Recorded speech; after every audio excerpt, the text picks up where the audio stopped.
où se trouve le président de la République démocratique du Congo, son Excellence M. Félix Antoine Tshisekedi Tshilombo, a quitté discrètement le pays selon certaines sources depuis le week-end dernier.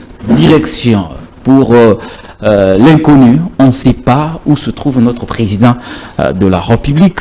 Beaucoup de rumeurs depuis, il y a des gens qui sont allés à déclarer qu'il serait passé par Kigali, Bahamas, aujourd'hui en Bruxelles. Beaucoup de spéculations autour du pays où se trouverait le président Félix Antoine Tshisekedi Tshilombo. Je lisais encore ce matin les réseaux sociaux, beaucoup de gens ou de sources concordantes affirmeraient que Félix Antoine Tshisekedi Tshilombo serait présentement en Bruxelles. Pour faire quoi? Il y en a qui parlent de check-up, il y en a qui parlent des affaires privées, il y en a qui parlent d'une visite familiale. Vous vous rappelez que le chef de l'État, Félix Antoine Tshisekedi Tshilombo, avant même qu'il ne soit élu président de la République, a toujours passé du beau temps au niveau du royaume de Belgique. C'est là où il a passé une grande partie de sa vie. Il ne s'en cache d'ailleurs pas. Il a toujours considéré ce pays comme sa deuxième patrie. Mais les tweets d'hier de son porte-parole, de sa porte-parole, Madame Tina Salama, ne nous a pas vraiment aidé. Si ce tweet a démenti toutes les rumeurs sur la présence de Félix Antoine Tshisekedi Tshilombo à Kigali, mais la deuxième partie a encore renforcé le flou autour du lieu où se trouverait le président de la République. Madame Tina Salama affirmait que le chef de l'État n'est pas à Kigali, mais il a plutôt fait un déplacement à l'étranger pour des dossiers urgents liés au pays, sans trop de détails. Depuis, beaucoup de spéculations. Moi-même, j'ai réalisé une émission hier avec Derrick Loukeba, actualité commentée, mais nous n'étions pas à mesure de vraiment vous dire où se trouverait le président congolais. Je pense que mon invité de ce jour pourrait analyser avec nous les raisons de ces secrets d'État que l'on cache aux Congolais. Est-ce que les Congolais n'ont pas droit de connaître, de se poser des questions pour savoir où se trouveraient leurs premiers citoyens? Un juriste sur ce plateau répondra à cette question, même si par ailleurs nous savons qu'il n'y a aucune loi, ça c'est à mon humble avis ou à la limite de mes connaissances, qui exige au président de la République de nous communiquer sur tous ses déplacements. Bon, mais au moins, les devoirs de redevabilité, de transparence nous obligent à connaître les déplacements du président de la République parce qu'il est le représentant de tout le Congolais. Eh bien, à chaque fois qu'il se représente au nom et pour le compte de Congolais, je pense, à mon humble avis, que nous avons le droit d'être informés. Les accusations ne terminent pas ou ne finissent pas. Les accusations contre Joseph Kabila Kabange, ancien président de la République, accusé hier par Hilaire Tambwe, mais aussi par Augustin Kabouya, c'est le proche de Nanga Ozare depuis le mois de janvier qui a été présenté à la presse au mois d'avril. Au cours de cette présentation, le proche de Kone Nanga ou bien son assistant a nommément cité quelques personnalités de la République démocratique du Congo qui les aident avec les contacts. Mais le fait marquant dans cette affaire, c'est que le nom de l'ancien président de la République a été cité. Nous invitons sur ce plateau un juriste et un expert en cybercriminalité qui vient débattre avec nous sur la question. Mise en place des institutions de la République démocratique du Congo, si pour le Sénégal, tout roule comme dans un rouleau compresseur, au Congo, nous ne savons même pas c'est quoi la taille du futur gouvernement de la RDC ou c'est quoi le bureau définitif de l'Assemblée nationale, encore moins les élections des sénateurs et de gouverneurs. Et donc, au lendemain des élections, que l'opposition a qualifié de simulacre des élections, la machine du fonctionnement des institutions en République démocratique du Congo est totalement crispée. Que faut-il faire pour débloquer la situation? Est-ce que ceux qui nous dirigent comprennent l'urgence et la nécessité qu'il y a pour la mise en place des animateurs, des institutions au lendemain des élections, qualifiées par l'opposition de simulacres des élections. Il a fait un tour à Kigali, non pas à Kigali, dans l'est du Congo. Barnabé est passé après lui, il a déclaré des choses comme quoi tous les Kivusiens sont soit pro-Kagame, pro-Rwanda.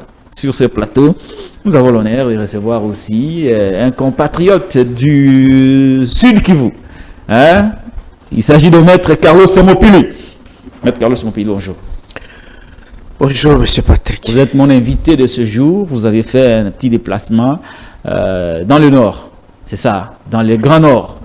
Non, j'ai fait un petit déplacement. Vous avez fait Bukavu, et puis Maniema, Kindu, Goma. Non. J'ai fait Goma en transit. Mais je suis allé enseigner comme mes devoirs m'obligent, parce que je suis professeur visiteur. J'enseigne les droits dans la faculté des droits à l'université de Kindu, qui est la plus grande université officielle sur le plan d'étendue. Il n'y a pas une université qui peut s'égaler à l'université de Kindu aujourd'hui. Par rapport à la superficie, à la grandeur. Par rapport à la superficie, ouais. Même pas l'Unikin, hein? Ah non, même pas l'Unikin. Voilà. Donc, l'année passée, j'étais là. Cette année aussi, j'étais là. Parce que là, ils ont commencé depuis le mois de novembre. Et ils ont clôturé. Et d'ailleurs, c'est hier que les étudiants ont passé mon premier examen de droit de l'homme. Il y a aussi l'examen de droit pénal militaire et puis l'examen de droit international humanitaire qu'ils passeront. Les droits, introduction aussi au droit de l'environnement. Donc j'enseigne plusieurs cours là-bas. Donc c'était pour ça que je suis allé. Rien que pour les enseignements. Et quand je suis là, je ne me limite que pour les enseignements. Bien sûr, je suis chercheur, je suis acteur de la société civile, un bon citoyen qui est prêté serment d'observer la conscience, vigilance et défense. Je dois m'informer de tout ce qui se passe, mais c'est d'abord la préoccupation, c'était les enseignements. Et voilà, je suis rentré, gloire à Dieu, je suis vivant. Et je voulais à l'occasion aussi adresser mes condoléances encore sur la famille, notre famille professionnelle et aussi biologique de mon collègue qui a trouvé la mort là-bas, le professeur Omar Bouchir Oris. Lui aussi, il est allé enseigner, mais malheureusement, il a trouvé la mort à Kindu. Paix à son âme. Très bien, merci beaucoup. Donc, vous étiez en transit à Goma. Vous n'êtes pas allé à Bukavu? Ah non. Non, seulement à Kindu. Bon, mais tout ce qui se passe, vous savez que nous, je suis président du Conseil suprême de la société civile. Je suis aussi président de la société civile force vive de société civile force vive de Kinshasa. Et la société civile force vive est la mieux implantée dans les territoires nationaux congolais. Donc quand vous entendez quelqu'un de la société civile qui parle à retour de déclaration comme Katende, comme Kapiamba. Non, il ne faut pas confondre INONG des droits de l'homme et la société civile qui est une plateforme. Ok? C'est que INONG se limite, par exemple, vous parlez de ACAJ. ACAJ se limite que dans la dimension de la promotion et de protection des droits de l'homme. C'est tout. Alors, mais lorsque vous êtes dans une plateforme qu'on appelle société civile, c'est-à-dire toutes les thématiques qui sont réunies et c'est coordonné au sein de la société civile.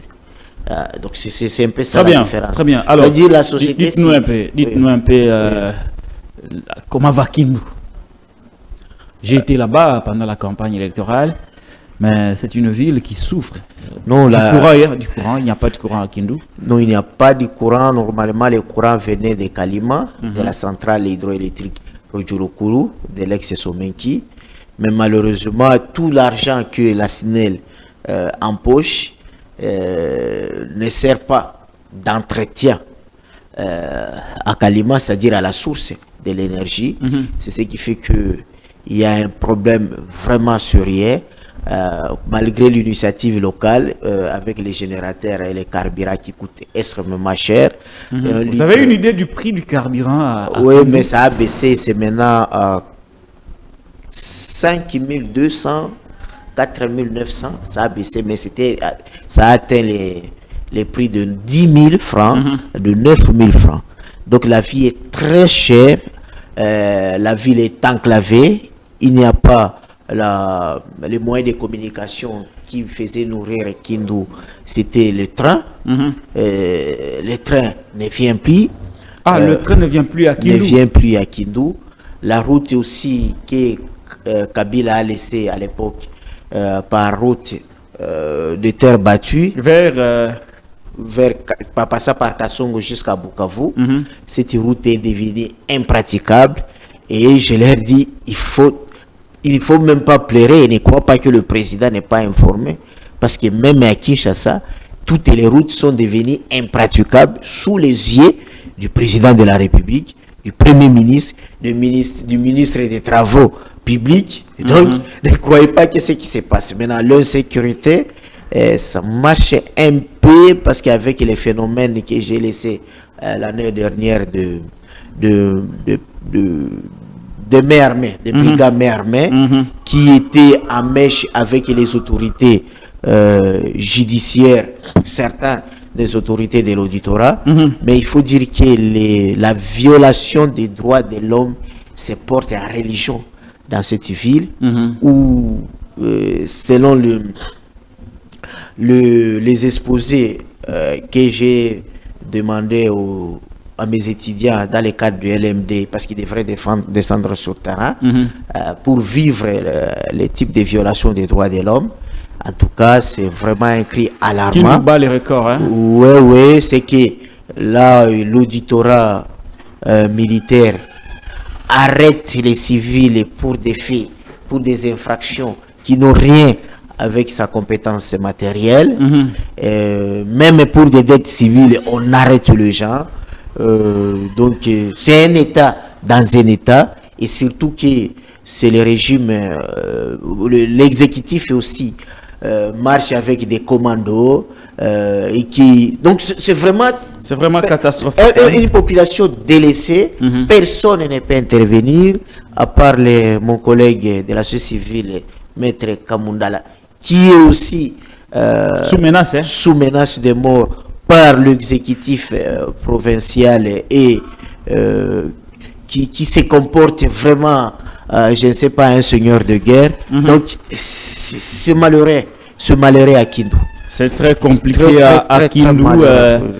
Nous avions vécu... Malgré les initiatives individuelles, les gens construisent un immeuble, ils corrigent les politiciens qui n'investissent rien. Très bien. Mais vraiment, le privé, c'est construire vraiment de belles maisons. Vous voyez, de belles maisons d'un avocat, d'un chef de travaux, tout ça. C'est quand même appréciable. Vous dites, waouh, que vraiment c'est comme à Kinshasa, mais c'est l'État qui n'existe pas. L'État n'existe presque plus à Kindu. Pas seulement à Kindu, à commencer par Kinshasa. On va revenir. Parce que quand je parle ici, je ne vais pas dire que non, je suis en train de relayer les cris de la population à Kindu, à Kinshasa.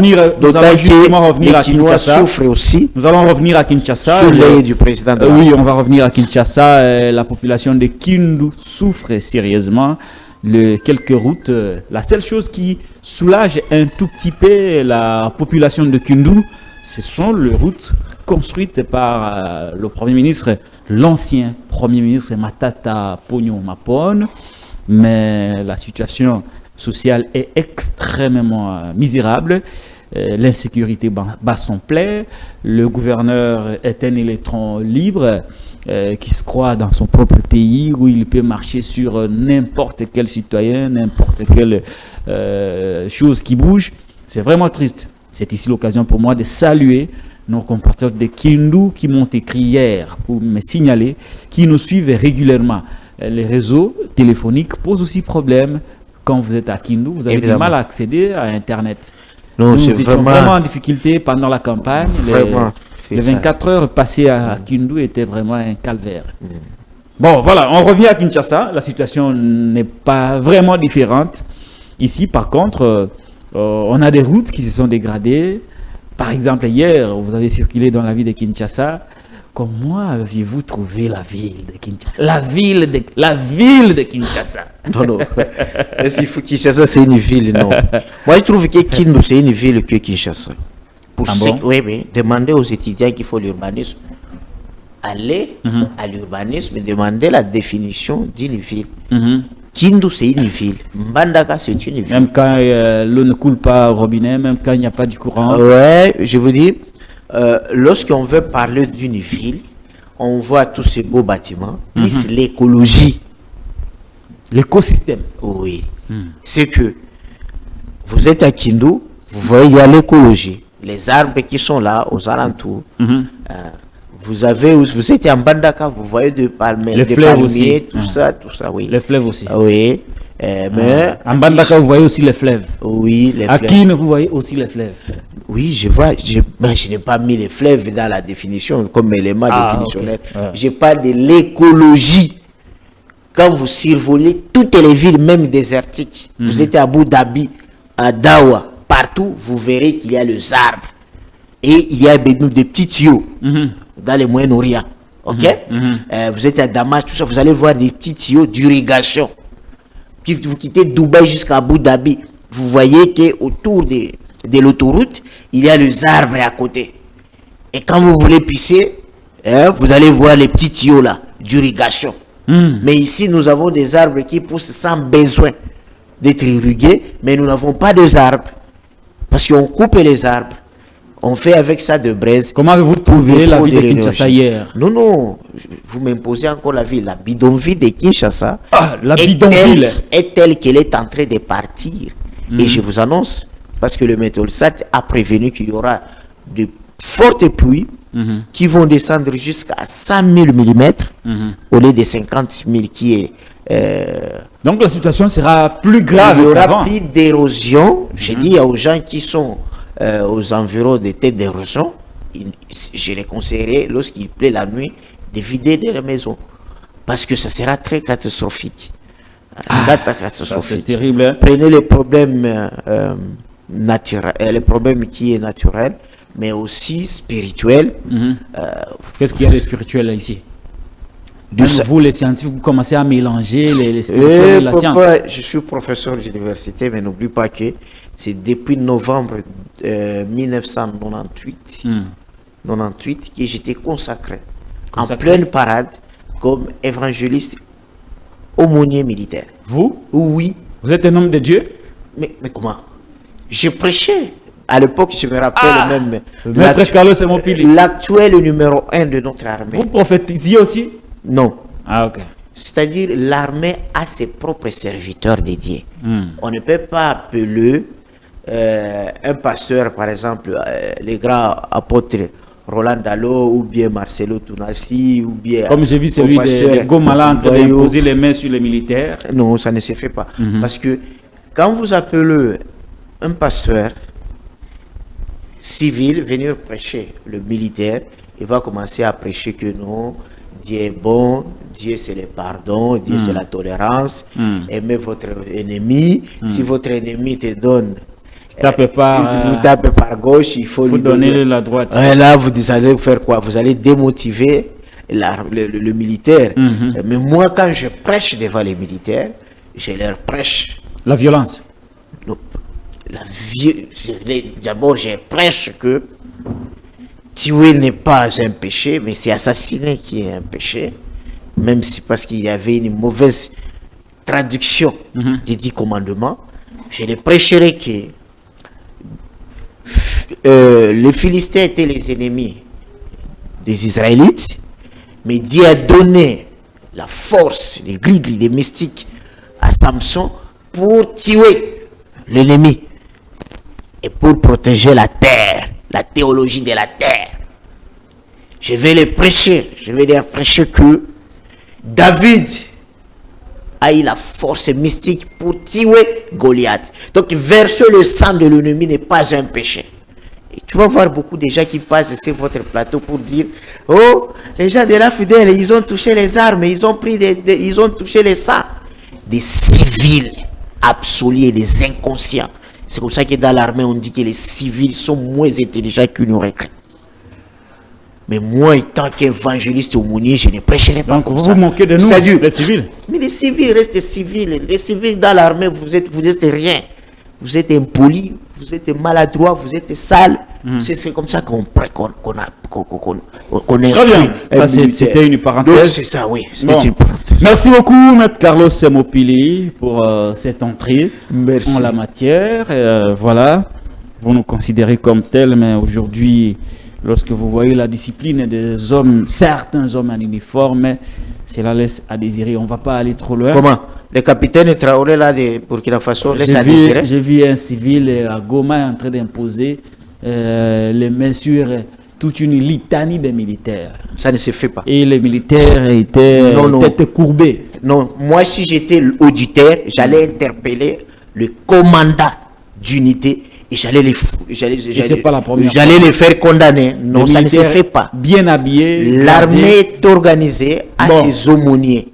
Un civil pasteur ne peut pas prêcher devant les troupes. Ça, ce n'était même pas prêché. Il imposait les mains aux épaules des militaires. Non, ça ne se fait pas.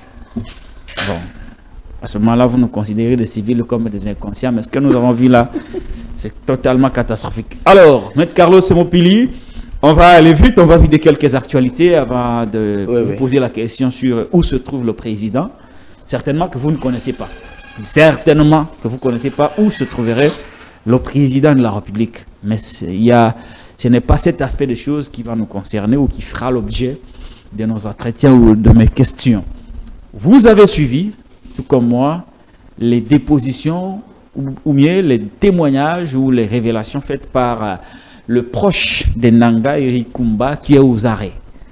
Non, commençons d'abord par l'actualité. Commençons par l'actualité. Où se trouverait le président? Non, on va prendre ça et puis on va finir. Parce que j'ai défini toujours la philosophie de l'émission. Ça va. Voilà. Cette actualité que j'aborde, c'est une actualité qui est en train d'expirer. Ok, ça va. Donc, ici, je ne fais pas la pyramide inversée. Très bien. Comme nous l'avions appris en journalisme. C'est ça. Ici, c'est la pyramide normale. Très bien. Ouais, parce que si nous abordons la plus grande actualité, les gens ne suivront plus d'autres sujets qui viendront après. Merci. Voilà. Vous êtes en face de quelqu'un qui a passé 5 ans à l'IFASIC pour apprendre que ça. C'est ça. Voilà. Je vous les conseille. Alors, comment analysez-vous les déclarations de ce monsieur qui a quand même incriminé de fortes personnalités, de hautes personnalités de ce pays, notamment l'ancien président de la République? Vous êtes juriste, professeur, vous connaissez analyser les déclarations, mais aussi l'attitude de celui qui fait des dépositions ou des témoignages. Comment l'avez-vous trouvé et comment pourriez-vous analyser le fond de ces déclarations contre, citant nommément des personnalités, notamment Joseph Kabila Kabange, comme des complices du M23? Merci. Je vais aller progressivement, comme un professeur. D'abord, j'ai dit ceci. Le monsieur, le suspect, il vient de faire cette déclaration quelques jours après les allégations du secrétaire général de l'UDPS, honorable Augustin Kabouya, qui lui il a affirmé que celui qui est derrière le M23, c'est-à-dire l'auteur intellectuel ou le patron du M23, c'est Joseph Kabila, qui lui savait depuis longtemps. Ah bon? Déjà là, nous sommes posés des questions. Comment Kabouya, secrétaire général de l'ONU, et secrétaire général de l'UDPS, informateur, il pouvait accéder à des informations relatives à la sécurité nationale. Parce que d'autant c'est que je sais que Kabouya n'a jamais été même scout et que Kabouya n'a jamais été même un informateur de la DEMIAP. Comment il pouvait accéder à ces informations? qui passe très loin à Goma. Bon, est-ce que c'est du fait que le porte-parole du M23, il est ancien de l'UDPS et qu'ils sont en collaboration? Parce que à part le canal de Willy Ngoma, qui est ancien de l'UDPS, où est-ce que Kabouya pouvait trouver des informations qui met en relief l'ex-président Joseph Kabila et les M23? C'était d'abord ça comme questionnement. Mais quand j'ai vu encore les suspects au niveau de la DEMIAP, dans une salle très propre, je ne sais pas si climatisée.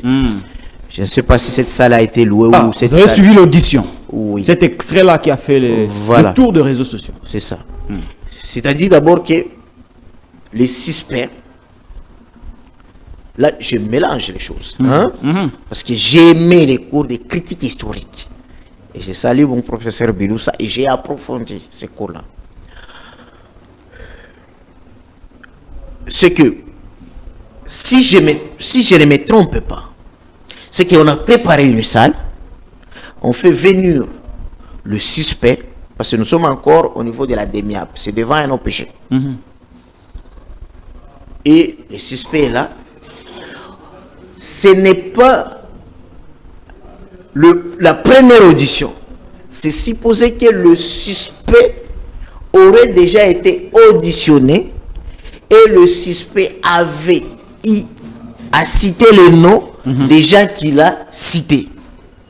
Et c'est comme ça, après avoir fait d'abord une audition qui était en dehors de ce cadre-là, secrète dans ce cadre-là, on s'est dit, tiens, il faut filmer. Ça c'est une information très importante qu'on doit filmer et qu'on doit mettre à la disposition du public. Pourquoi? Parce que lorsque le suspect commence à citer les noms, ça arrive que le suspect hésite. OK? Et il y avait un souffleur. C'est comme dans nous qui avons tourné des pièces de théâtre. Vous verrez qu'il y a toujours un souffleur. Lorsque vous commencez à perdre l'idée, quelqu'un vous souffle. Et puis, ça vous renforce un peu l'idée. Lorsqu'il dit, par exemple, l'autre là qui était à Logefrem, on dit Saïba, patient Saïba. On dit d'abord c'est India Mari. India a échappé de belle. À ce moment, il serait déjà aux arrêts. Donc, ça, c'est la première chose. Deuxième chose, c'est que on se poserait maintenant la question. Pourquoi ça? Pourquoi ça? Pourquoi ça? Quoi? Parce que dans la procédure pénale, même dans la procédure sécuritaire, qui est encore plus que la procédure pénale, la phase préjuridictionnelle est secrète. Ok? On parle de l'instruction est secrète. Pourquoi? Parce que au niveau, je vous disais, au niveau même des OPJ, au niveau de la police, ou au niveau de l'OMP, l'instruction est secrète. Au niveau maintenant des OPJ qui travaillent dans les services de sécurité, là, c'est plus que secret. Donc l'instruction là est plus que secrète. Maintenant, on se pose la question. Tout ce que le suspect là, les noms, vous pouvez me donner un Eric Kumba. Ce que le suspect Kumba donné dans les droits de la preuve, je vous présente que je suis doctrinaire en régime de la preuve. Donc, lorsqu'on peut parler de doctrinaire en droit de la preuve en Afrique, je suis là. Moi, maintenant, je suis plus avancé parce que je suis le premier doctrinaire en régime de la preuve électronique. Ça ne s'enseigne pas encore au Congo.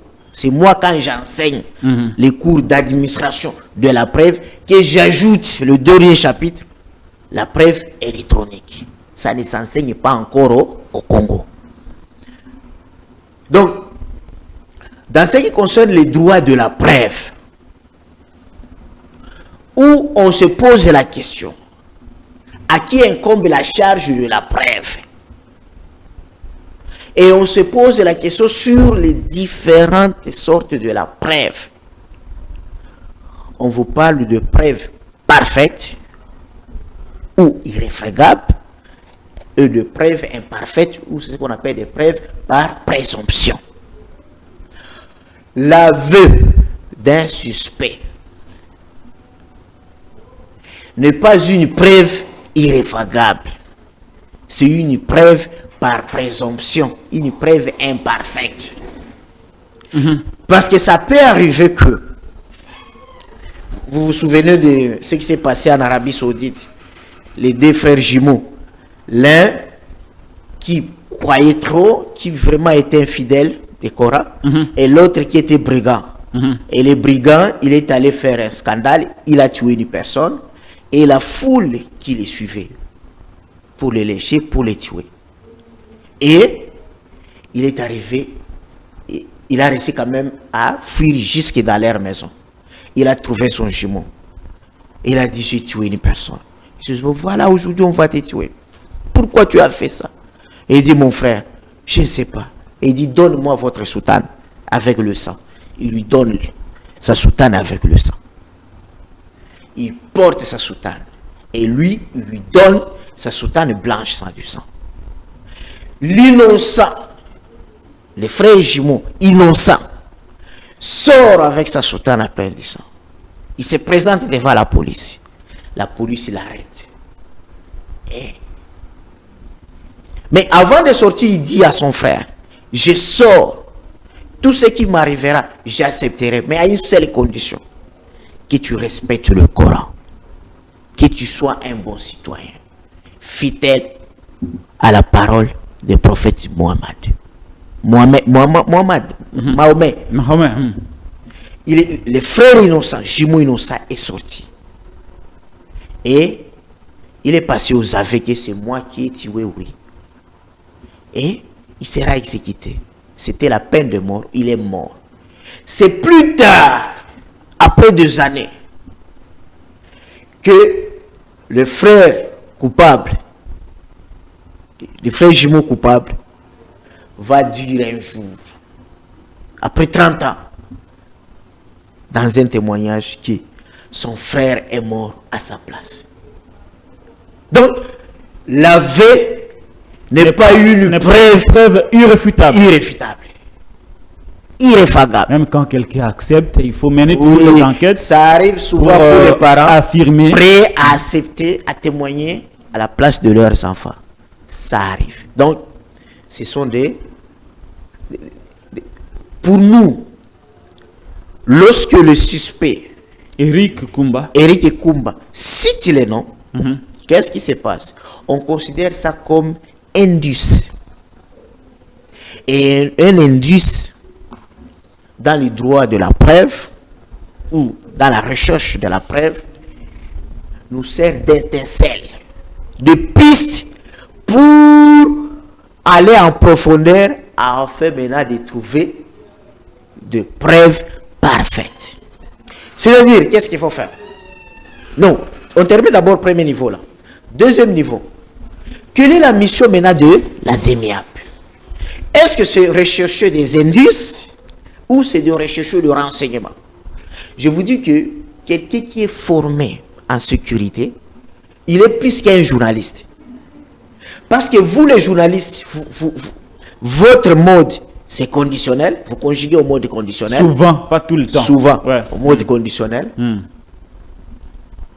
Et si vous voulez faire le journalisme d'investigation, normalement vous passez par des cours qu'on donne aux agents de sécurité. Parce que voilà, il y a 3 niveaux. C'est même confondu au métier d'un flic. Hein? Voilà. Parce que voilà les 3 niveaux. Le premier niveau, c'est le niveau que vous appelez rumeur. OK? Ou données. Vous appelez souvent données ou bien rumeur. Je donne l'exemple pour dire, on a vu les militaires qui parlent le Kinyarwanda dans une forêt. Ce sont des ennemis. Ça, c'est le premier niveau. La DEMIAP n'a pas encore besoin de cette donnée-là. Parce que ce n'est pas encore un renseignement. On doit passer à la deuxième phase. La deuxième phase, c'est de nous dire non. Nous avons vu les troupes. Oui, ils sont en groupe, ils sont nombreux. Avec des armes. Ils parlent le Kinyarwanda avec une tenue de couleur verte. Ça, nous avons maintenant une information. Ok? Là, les journalistes, ils se limitent là, ils diffusent. Mais l'agent de renseignement, non, il n'est pas encore satisfait. Il faut qu'on arrive au troisième niveau. C'est le niveau de renseignement. Il faut qu'on puisse lui montrer la force. Donc, il doit savoir, il ne peut plus parler des troupes ou d'un groupe. Ou bien ils sont nombreux, non. On doit estimer en bataillon, en brigade, des compagnies, quel type d'armement. Surtout l'armement d'appui. Quel type de mortier. Quel type de canons. Y a-t-il des unités spéciales et des unités d'élite? Et ils progressent. Est-ce qu'ils ont un plan d'attaque? Ça, c'est le renseignement. Si Israël est Israël, c'est à cause de renseignement. Et en Israël, quand vous venez en Israël, vous êtes patron de l'ANER, vous allez en Israël. C'est lui qui va vous servir des chauffeurs, soit sur le numéro 1 ou soit sur le numéro 2. Ce n'est pas le cas au Congo, hein? Les patrons de Parce qu'il renseignement sont ne des veut même vedettes. pas qu'on lui donne un renseignement, il veut vivre lui-même. C'est-à-dire l'observation, la technique d'observation participative. L'ethnographie. Voilà. C'est que quand on a maintenant le renseignement, on a toute la vérité, ok, sur l'ennemi. Très bien. Donc, les niveaux, terminez-en. les niveaux question, ouais. de ces messieurs-là, oui, c'est encore la phase 1. Donc ce n'était pas un renseignement. Non. C'est juste un indice. Des infos. Non, pas info, ce n'est même pas une information. L'information serait que... Est-ce que ça, c'est pas une dénonciation, par exemple? Non, je suis d'abord au niveau... Je donne d'abord ce qui est classique. Et je laisse le téléspectateur à se poser la question, ok? Pourquoi la DEMIAP, qui a la mission de rechercher le renseignement, s'est fouillé aux indices? Deuxième chose, comment la DEMIAP, qui n'a que des OPJ, et selon la procédure pénale, un OPJ n'a pas droit de livrer le secret d'instruction en public. C'est pas la première fois. Lorsque vous vous rappelez du cas Salomon Escadela, par exemple, où tout un point de presse a été organisé pour nous dire que Salomon était détenteur d'une arme. 2 jours plus tard, l'arme n'appartenait pas à Salomon. Voilà, très bien. Tu sais pourquoi? C'est parce que la DEMIAP n'a pas présenté le renseignement, la DEMIAP a présenté l'indice. Et c'est grave. Très grave. Très grave. Bon. Parce que pourquoi? J'ai dit à la DEMIAP, qu'on soit général, c'est comme à la police, on est OPJ. Soit tu as compétence restreinte, soit tu as compétence générale. Lorsqu'on termine sa conclusion, on envoie le dossier au parquet. Ou à ça peut être militaire ou civil. Et lorsqu'il y a un besoin, une nécessité d'informer, de fixer l'opinion publique, c'est là où le procureur de la République lui-même, voilà, peut faire un point de presse. Donc tout ce que nous avons vécu, c'est en violation flagrante de loi de la République. Non. Au-delà de ça, c'était pour bloquer aussi le travail de la DEMIAP. Pourquoi? Non, cette communication vient bloquer le travail de la Oui. Comment? Mais, monsieur, si vraiment la DEMIAP de la province qui aurait fait ce qui s'est passé ici, le patron de la DEMIAP devrait sanctionner. Mais maintenant, si c'était fait par le patron de la DEMIAP, je ne sais pas qui peut les sanctionner. Très bien. Voilà ma question maintenant. Pourquoi on évolue? Oui. Maître Carlos, quelle est la motivation de la DEMIAP de faire une communication basée sur des petits indices après les témoignages d'Éric Koumba citant Joseph Kabila et d'autres personnalités politiques? Mais c'est ça. La DEMIAP... Le motif inavoué, c'est lequel? Les OPJ de la DEMIAP ne sont pas des journalistes, ils ne sont pas formés à l'IFASIC pour rechercher les informations. Ça, on le sait. Ce sont des spécialistes dans la recherche, dans la collecte de renseignements. Première chose. Voilà. Ce qui fait que ce qu'ils ont fait, je ne sais pas si vous avez été... Vous vous souvenez? Je vous donne un exemple simple. Quand on était des enfants, vous avez votre lance-pierre. Parce que nous, on avait chassé avec des lance-pierres. Moi aussi, oui. Toi aussi. Hein? Voilà, on va s'attendre très bien. Il y a les oiseaux qui viennent pour manger les paddies. Hein? On avait l'habitude de sécher les paddies. Les Quinois ne connaissent même pas. Non, ils ne connaissent pas. Alors, tu vas voir un petit frère là.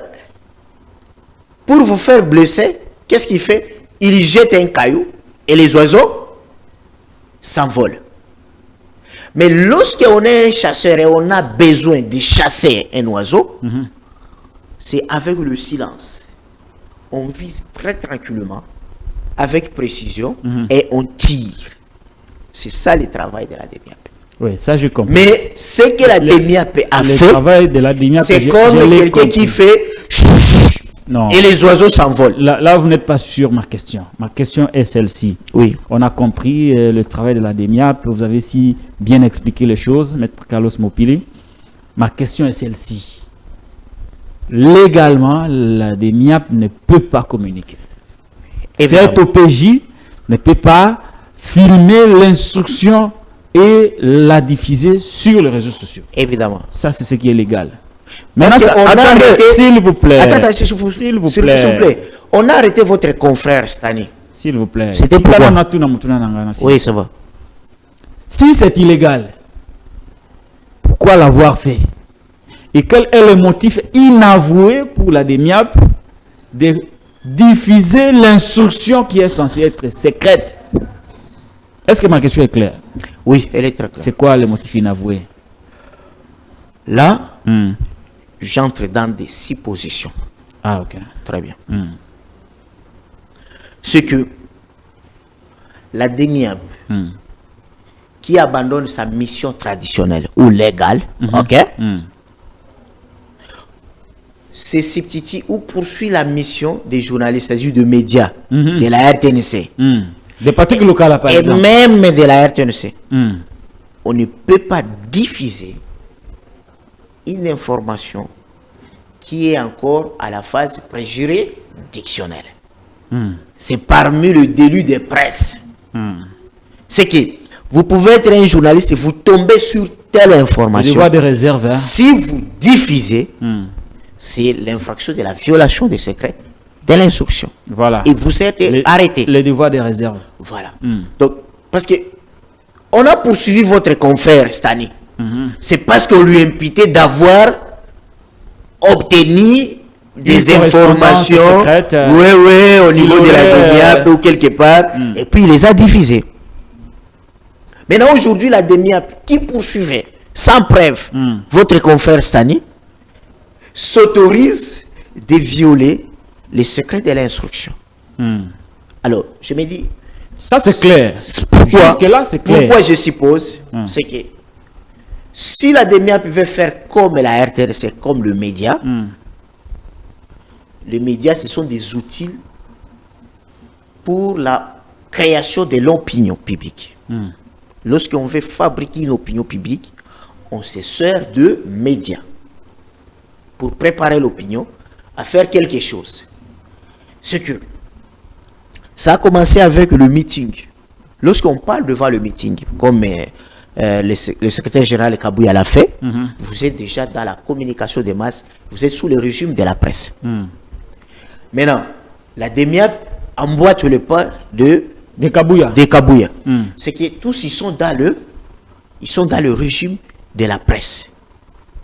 Donc, qu'est-ce qu'ils veulent? Ils veulent faire consommer à la population que cette guerre qu'on appelait la guerre d'agression, nous nous sommes trompés. Ce n'est plus Kagame. Kagame, vraiment, c'est notre frère. Voilà. Cette guerre d'agression, c'est une guerre civile, c'est une rébellion congolo-congolaise. Et le chef d'orchestre, c'est Kabila et ses troupes. Bon, parce que Kabila, ce n'est pas seulement ses troupes, Olenganko n'est pas membre du FCC. Olenganko et tout consort. Donc on veut comme innocenté Kagame. Voilà. Moi je trouve que c'est présenter l'agression comme une affaire congolo-congolaise.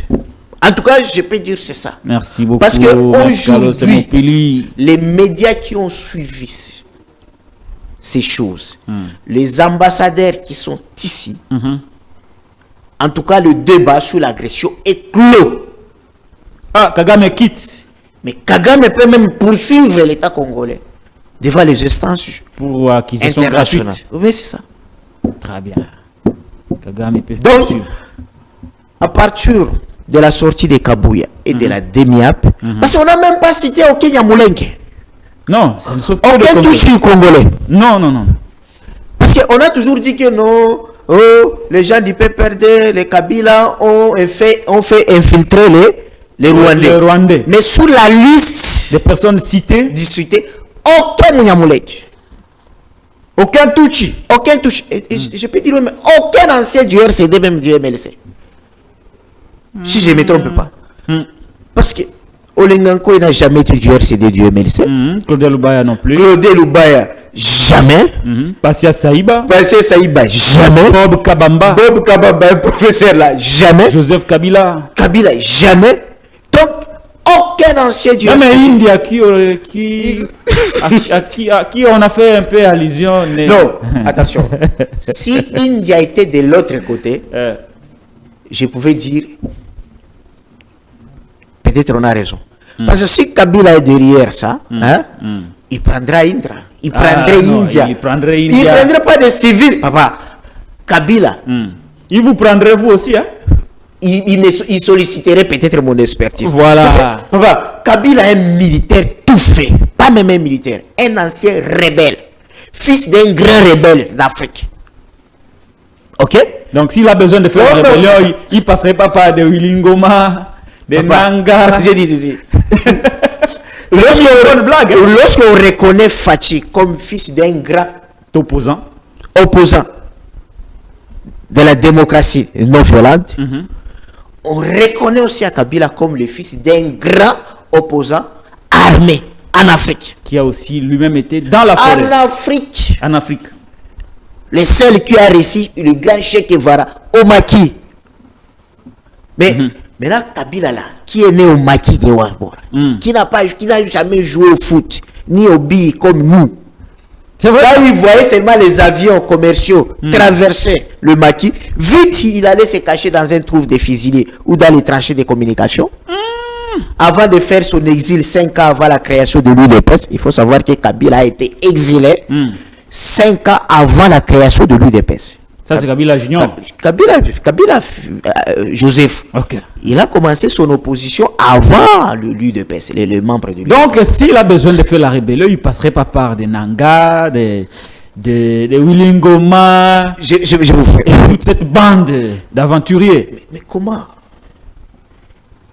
il peut, Kabila, lui, parce que d'abord son père, quand vous lisez les Makossa Saba, Makossa Saba, c'est-à-dire les 7 échecs de la révolution de 1964. De la rébellion de 1964. Oui. Vous appelez ça rébellion, mais nous on appelle ça la révolution. Oui. Que chacun reste. Parce qu'on se rébelle face à un pouvoir légitime. mais devant un pouvoir illégitime comme c'était le cas. C'est votre justification, nous la comprenons la aussi. révolution. Alors, votre justification, nous la comprenons aussi. Qu'est-ce qui est dit là? Rapidement pour qu'on change On de sujet. ne peut pas utiliser les combattants non formés. C'était ça la grosse erreur de la rébellion de 1964. C'est ce qui a fait que Mouzé, Laurent Désiré Kabila, quand les jeunes venaient devant lui demandaient les armes, même ici au stade de martyr, il ne faisait jamais. Il les faisait d'abord passer par une formation accélérée. Au minimum 90 jours, 3 mois. C'est comme ça que nous tous on a fait ça. Vous avez fait la formation. Oh. Donc, tout le monde passait d'abord par la formation. Maintenant, dis-moi, Joseph Kabila qui connaît ces choses-là, il va aller derrière Nanga. Il laisse les Indiens qui sont les anciens. Hein? Il vous laisse vous, les Carlos Mopili. Moi, il sait déjà que je suis professeur, c'est peu difficile de ouais, mais vous étiez aussi là-bas. Oui. Hein? Papa, vous avez été formé aussi. Attends. Il vous laisse vous. Je vous dis il va aller derrière Nanga. Je vais vous décrire une chose. À Kinshasa ici. Par là. Pendant que Joseph Kabila était commandant force terrestre, moi j'étais officier élève pilote. Ah, vous savez piloter les avions? À l'époque, qu'est-ce qui s'est passé? Ici, vous voyez là où on fait la parade, sur le terrain là de Kankokolo. C'est là où on avait l'habitude, après chaque 3 mois ou 4 mois, d'appeler ce qu'on appelait les sans unités. C'est-à-dire c'était des militaires qui n'étaient plus dans leurs unités parce qu'ils ont fui, hein? Ils ont changé. Première semaine, on était dans les 2 bataillons. Après 3e semaine, on avait 6 bataillons. Bataillon, combien de militaires? C'était des bataillons organiques. C'est des 1000. 1000 combattants. Ce qui fait que, à Kinshasa aujourd'hui, les militaires qui sont revenus dans la vie civile, on peut en compter un nombre de plus de 8 brigades. Si on était un pays organisé, comme Israël, on peut recourir aux anciens. Prenez brigade comme 4 bataillons, tout ça, ça peut 5 000 militaires. Donc, ici, dans la ville de Kinshasa, très bien. S'il faut chercher les militaires, les anciens militaires, ex-phase Kadogo, hein, c'est pas moins de 20 000 qui sont ici à Kinshasa. Merci beaucoup, M. Alors, s'il faut faire une révolution, changement de cap. S'il faut faire une révolution, vous savez ce qui se faisait avec la MONUSCO pour dégarnir l'Est. Tous les griots là, qu'on appelait les docteurs, c'est-à-dire ceux qui pouvaient faire les gris-gris là, pour être invulnérables aux balles de cartouches, on les prenait là, on les faisait venir ici à Kinshasa. Ok? Ces gens sont ici. Ces gens-là, les docteurs, sont ici. Alors, comment un stratège comme Kabila, moi j'ai réfléchi, hein, je suis professeur, il va laisser Kinshasa, au lieu de faire une guerre d'encerclement, la stratégie courte, c'est-à-dire avec la méthode des boules à neige, vous pouvez déjà, c'est-à-dire recruter plus de 2000 hommes. Vous avez les docteurs, c'est-à-dire les griots là. Les féticheurs. Oui, qui peuvent vous faire des choses invulnérables, hein, ici. Et commencer la taille comme Mukungubi a commencé ici. Il a tenté ici. On a vu que Mukungubi a tenté ici, non? Alors, et vous allez rentrer là. Chez Nanga. À Rutshuru. Un civil. Et puis vous répétez qui Nanga. Heureusement, j'étais innocent quand je vous parlais la définition d'un civil. Hein? Quand on est dans l'armée. Vous ne saviez pas qu'on allait arriver là. Oui. Bon, imaginez-vous. Donc vous trouvez ça une bonne blague qui ne tient pas debout, hein? En tout cas, je trouve que c'est peut-être pour faire pleurer à Kagame. Soit il y a un complot contre Kabila et les cités. Très bien. Bon, on dit que Kabila a fui le pays. Vous êtes au courant? J'ai suivi ça par l'honorable Augustin Kabouya. Oui. Bon, vous savez, moi, ça, il faut demander ça à Papita Mbaye à India. Il est où, Kabila? Qui sont de sa famille politique. Moi, je suis de la société civile. Est-ce que vous voyez? D'accord, très bien. Oui. Zélakas. Vous connaissez Kabila, non? Oui. Est-ce que vous voyez Kabila fuir le pays? Je vais vous faire un témoignage. dans les fronts de Tingi-Tingi, parce que c'est là où moi j'ai commencé les hostilités, il y avait Général Luecha, il y avait Kabila, et c'était les colonels Caliste, c'était Caliste. Le nom là, ça ne suit pas encore. Qui venait au front du matin jusqu'au soir, ça demandait le renfort à munitions. Kabila, le général là et d'autres. Luecha et colonel Caliste venaient au front sans demander le renfort. Matin au soir. Oui. C'est-à-dire leurs munitions ne se terminaient pas d'une manière mystérieuse. Ça, c'est Kabila. Oui. Et tout ce qui était aux environs de Kabila était toujours épargné par des tirs d'obus, tout ça. Kabila est mystérieux alors. Est-ce que dans cet état de choses, vous voyez vraiment Joseph Kabila Kabange n'est pas revenu dans ce pays? Deuxième chose, demande au général Ondekani. Je lui demande quoi? Lorsqu'il y avait la bataille de Puerto, avant l'assassinat de son père, il y a eu quoi là-bas? Kabila était à Puerto, dans une char de combat. Ok? C'était les missiles sol-sol qui avaient frappé le char. Le char plutôt. Hein? Où se trouvait Kabila? Où se trouvait Kabila? C'est un ami qui était pilote, mon ami. Parce que quand nous on est allés à Moura et ils sont allés à Blindé. Qu'est-ce qui est arrivé? L'ami là a été brûlé, il était très noir. Dès son mort, Kabila est sorti sans blessure. Il est sorti du char de combat? Du char de combat. Sain et sauf? Oui. Dans ce char de combat. Oui. Donc, qu'est-ce que vous voulez dire par là? Parce que ma question était celle de savoir est-ce qu'à Kimimboka, où va-t-il revenir? Donc vous ne le voyez pas fuir, c'est ça ce que vous voulez dire? Mais il va fuir pour quelle raison? Pour se reprocher de quoi? Alors que nous tous on sait qu'il s'est coiffé pour aller présenter sa thèse, hein? C'est-à-dire sa première partie de sa thèse de doctorat. Ok? Nous tous on sait ça et il y avait des images. Mais avec ce témoignage d'Eric Kumba, est-ce que Kabila n'aura-t-il pas peur de rentrer au pays, de peur qu'on, permettez-moi la tautologie, qu'on l'arrête ou qu'on l'invite à la DEMIA pour être entendu? Parce que c'est ça le scénario. Bon, en fait. Ça je ne peux pas. C'est une question un peu difficile. C'est une question un peu difficile, mais je crois que la DEMIA, c'est là où j'ai dit la DEMIA. Parce que sa sœur a déjà été entendue là-bas. Devrait se servir. Vous savez que sa sœur est passée par là, elle a été entendue. Oui. Maintenant, c'est son frère qui est cité.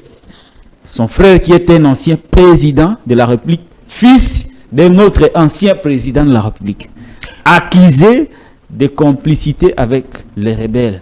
Est-ce que ne va-t-il pas être invité une fois de retour au pays? Mais pour être invité quoi? Parce qu'on va lui poser la question que tu es, c'est vrai ou faux? Il va dire quoi? C'est faux?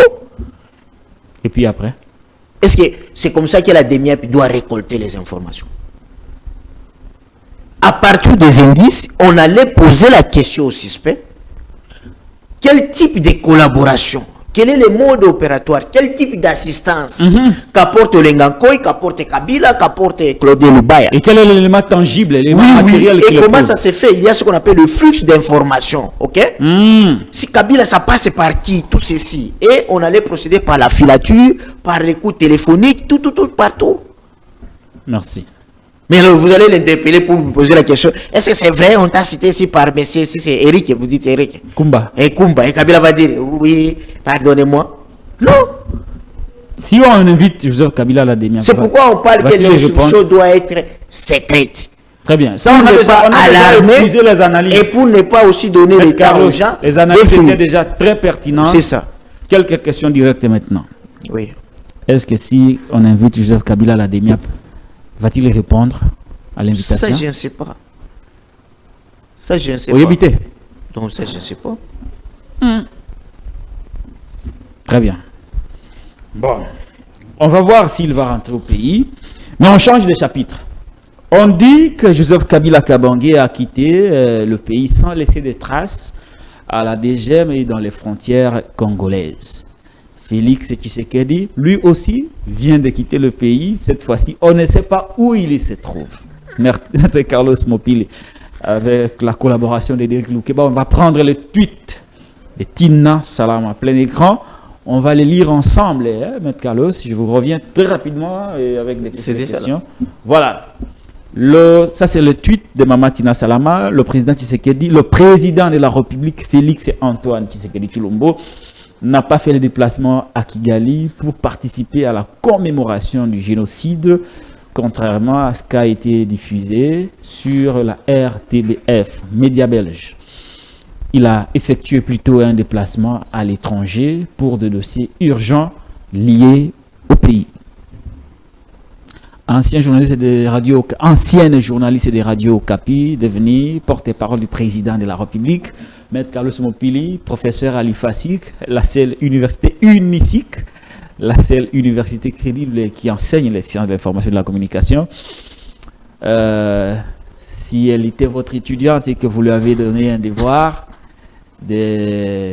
d'informer le public sur les démentis, les fausses accusations portées contre le président, et dire à ce même public où se trouverait le président de la République. Aura-t-elle réussi au test? Oui ou non? Et pourquoi? Non, parce que vous savez, c'est vous, on enseigne ça, les questions fondamentales, ok? Les qui, où, quand, où. Hein? Les questions de référence. Hein? Questions de référence. Ce qui, ici, le débat, c'était où se trouve le président. Elle devrait dire, il n'est pas au Rwanda, il est soit dans tel pays. Mais lui, elle plutôt, elle dit l'étranger. Le président se trouverait à l'étranger. Oh là là, à l'étranger, donc le Rwanda, ça fait partie de l'étranger. Donc là, elle n'a pas répondu. Vraiment, moi, je trouve que... et pas seulement elle, la RTNC jusque-là, hein, reste muette.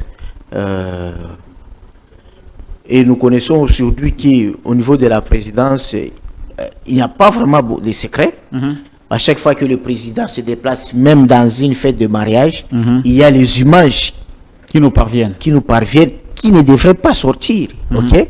Mais cette fois-ci, le président, on dit qu'il est à Kigali, mais ce que devrait faire Tina, c'est de montrer le lieu où se trouve le président, comment il a été accueilli. Si c'est à Bahama qu'on parle là, hein, vous savez qu'ils sont de la race arabe, on allait vous montrer comment les enfants sont en train de l'accueillir avec les fleurs.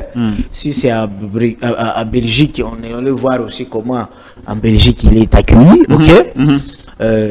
Si c'est à Paris, même chose. Très bien. Et c'est ce qu'on parle de pièce contre pièce, non? C'est-à-dire, nous, on vous montre là où se trouve le président. Ça coupe court à toute rumeur. Hein? Montrez-nous les images de Kigali. Je vous coupe la parole. Je reste sur la phrase, le président se trouve à l'étranger. Je suppose, hein, c'est une analyse, que Tina Salama connaît les lieux où se trouve le président. Je suppose. Est-ce que vous êtes de même avis que moi? Bon, non, je ne sais pas. Je ne sais pas parce que je n'ai jamais évolué dans le monde là de porte-parole du président de la République. Oui, alors on va aller. Mais je sais que ceux qui connaissent mieux là où se trouverait le président, c'est son officier de l'ordonnance, sa sécurité, son équipe d'avance. Très bien. Ces gens-là savent qu'il n'est pas au pays. Il est à l'étranger, comme l'a dit Mama Tina Salam. Pourquoi alors on entretient le flou sur les lieux où se trouverait le président de la République à l'étranger? Y a-t-il des motifs, comme je l'ai dit, inavoués toujours, qui poussent la présidence? Parce que ça, c'est le porte-parole du président de la République qui s'est exprimé pour dire aux Congolais que bien, votre président n'est pas au pays, il n'est pas à Kigali, il est à l'étranger. Je suppose qu'elle est au courant du lieu où se trouve le président. Pourquoi alors on ne veut pas dire aux Congolais où se trouve leur président de la République? Y a-t-il quelque chose qu'on cache délibérément à l'opinion publique? Évidemment. Ça peut être quoi? C'est que le président se trouverait dans un endroit qu'on ne veut pas qu'on sache. Pour quelle raison, par exemple? Nous, on est des scientifiques, hein, on analyse. Pour quelle raison? C'est que le président s'y trouvait dans un endroit ou dans un pays où on ne veut pas qu'on sache. C'est ça. Pour quelle raison? Parce que à chaque fois qu'il se déplace, on montre les images partout là, tout ça. D'ailleurs, on envoie l'argent pour mobiliser les Congolais de l'accueillir. Mais pourquoi aujourd'hui ça peut être un secret? Alors que le président ne nous a jamais habitués au secret. C'est depuis le week-end que nous spéculons. Depuis samedi. Est-il normal que l'opinion publique soit maintenue dans un flou pendant 72 heures comme ça? Non. Sur les lieux où se trouve le président? Ce n'est pas normal. Selon la Constitution d'abord. Parce que l'article 5 de la Constitution est clair. La souveraineté politique appartient au peuple qui l'exerce à travers ses élus. C'est-à-dire, c'est le peuple qui a le mandat et le président est son mandataire. Vous comprenez un peu ça? C'est que partout le mandataire va se déplacer, il faut que le peuple le sache. J'attendrai des juristes de l'âge des nourrissons venir dire que ce n'est pas une obligation, mais c'est une obligation constitutionnelle. Le président, nous sommes une république, on l'appelle président de la République. Il est président de la République, il est chef de l'État. Et tant que président de la République, il est à l'image d'un liquidateur. Et nous sommes les co-héritiers, comme lui. C'est ça la République.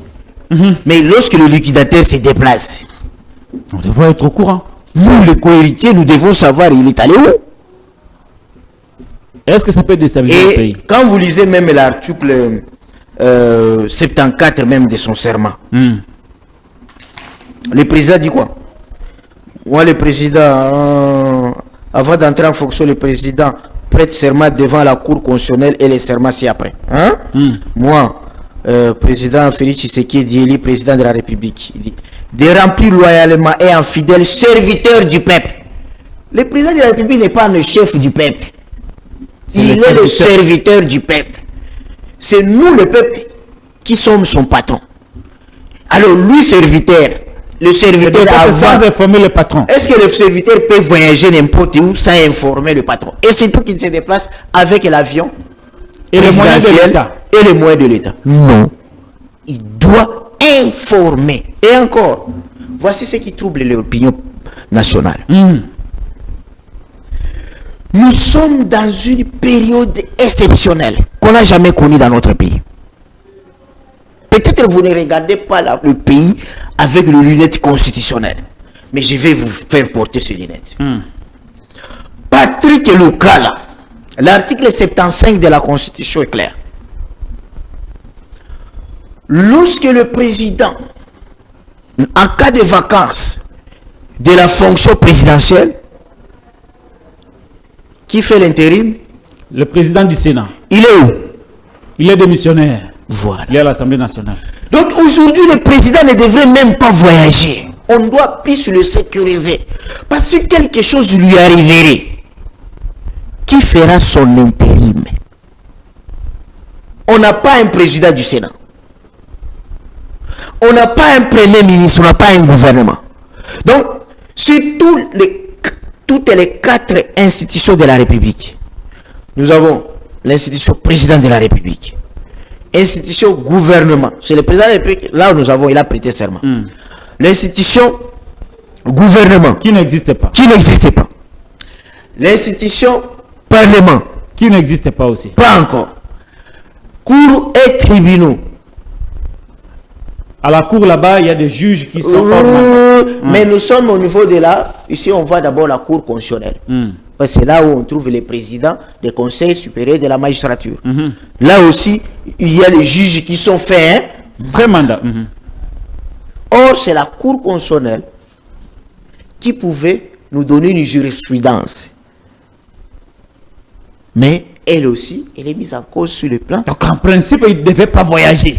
Il doit être ici et on doit prier beaucoup pour lui, pour que quelque chose ne lui arrive pas. Parce que nous sommes dans un moment, je vous dis, très complexe. Très exceptionnel. Lorsqu'on porte les lunettes constitutionnelles. Mais ça, c'est grave. Pendant qu'il est là, personne ne sait où il est. Mais dis-moi maintenant, Sama Lukonde va faire quoi? Qui organise son intérim là maintenant, ici, au pays? Le pays est en difficulté. Hein. Si quelque chose qui demande vraiment que la présence du président soit là, dis-moi.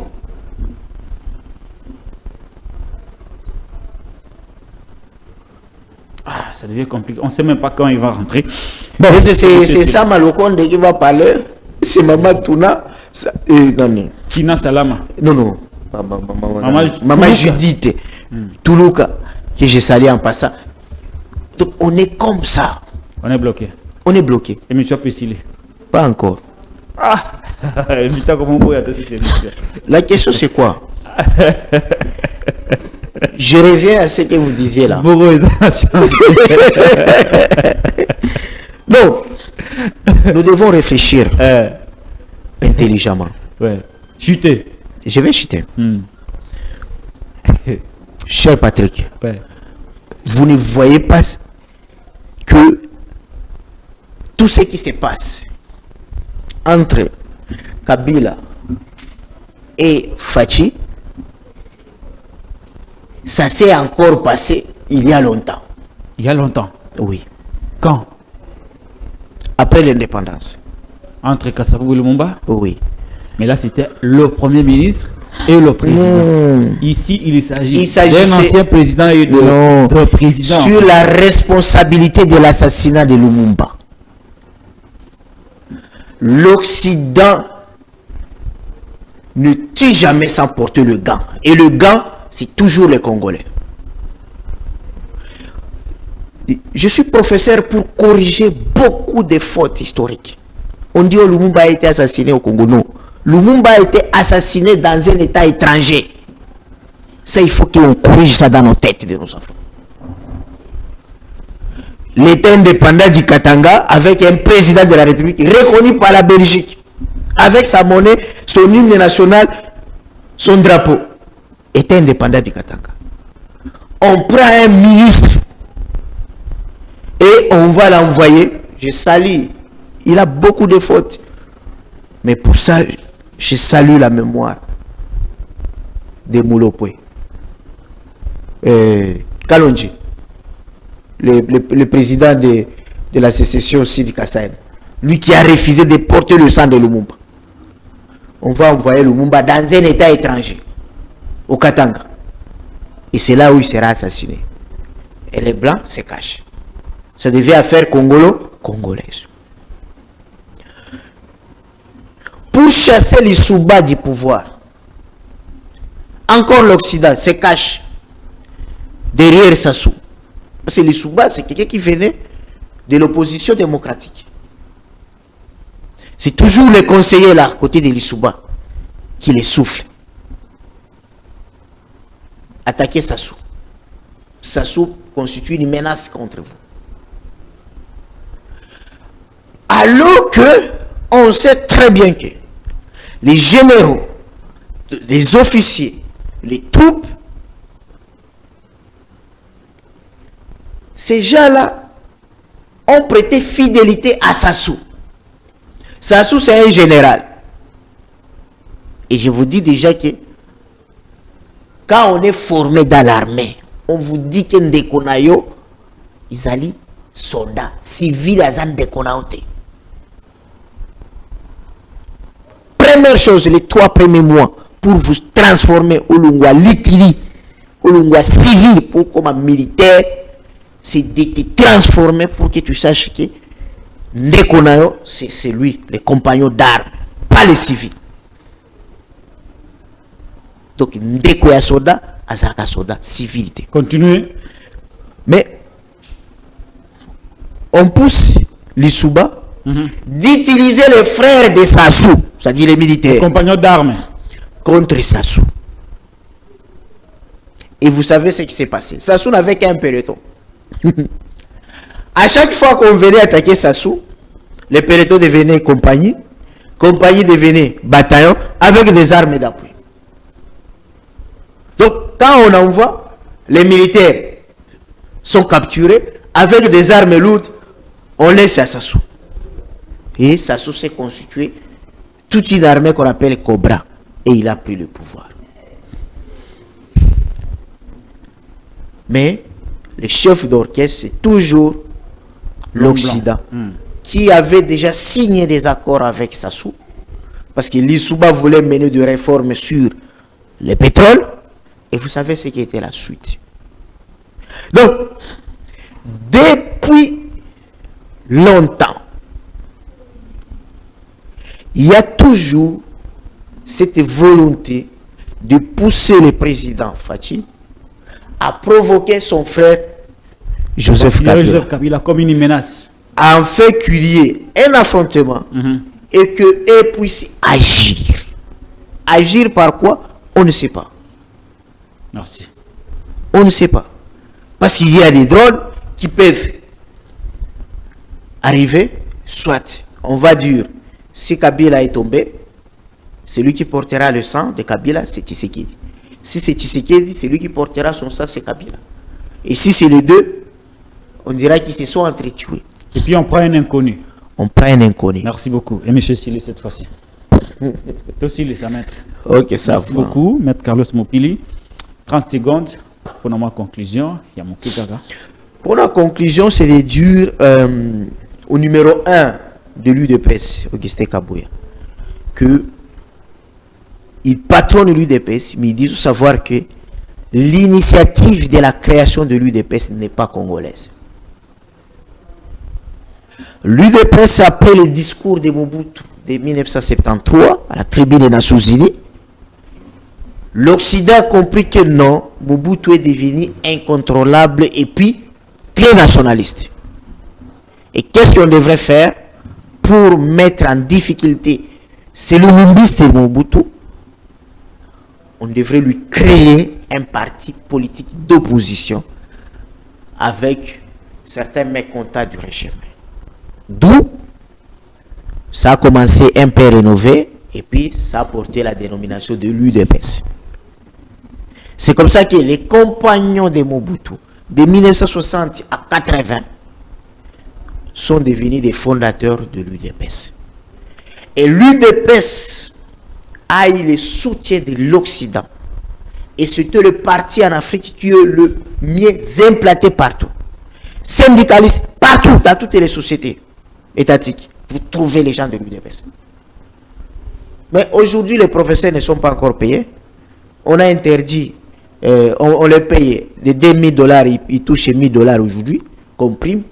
Ils ne vendent plus les syllabus. Avez-vous déjà entendu une grève qui réussit? Non.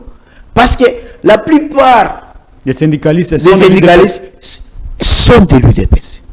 Donc, l'essence de l'UDPS, ce n'était pas pour gouverner, mais c'est pour déstabiliser tout régime nationaliste.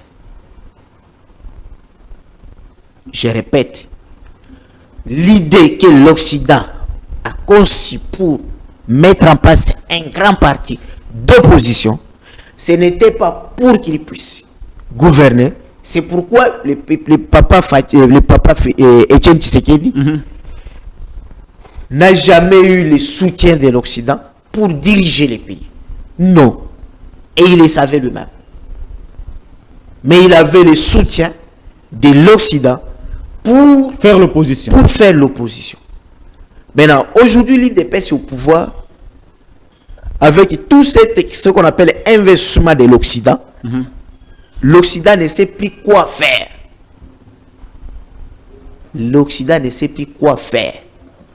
L'Occident a créé l'UDPS pour rester dans l'opposition afin de déstabiliser tout pouvoir nationaliste. Merci beaucoup. Donc, il doit prendre toutes les responsabilités.